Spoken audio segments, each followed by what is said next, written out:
walang kwenta ang bike lane. At kung isa ka sa napeperwisyon nito, malamang sa malamang ay naiinis ka din. Alam naman natin na mga bike lane dito sa Pilipinas ay siningit lang sa kalsada. Kaya ang problema, nagiging sanhi ng aksidente, napakatinding traffic at minsan away sa kalsada. Samahan mo pa ng mga nakapark ng sasakyan at mga nagtitinda sa bangketa. Ang resulta, napuputna sa gitna ng kalsada ang mga siklista. Bilang negosyante nagbibisikleta, araw-araw din ako nasa kalsada. Kagaya ninyo, minsan nakabike lang ako, nakamotor o kaya nakasasakyan. Kaya nakikita ko na hindi lang ito problema ng siklista. Issue ito ng ordinaryong Pilipino na gustong makarating ng ligtas sa pupuntahan nila.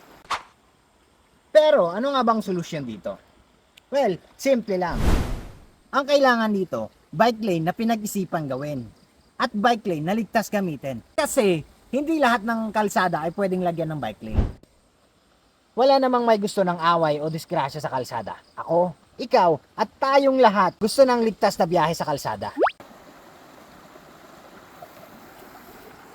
Kung ikaw ang mayor, ano ang unang gagawin mo sa bike lane? Comment ka lang dyan sa comment section sa baba. Malay mo, yung comment mo ay pagsimulan ng pagbabago.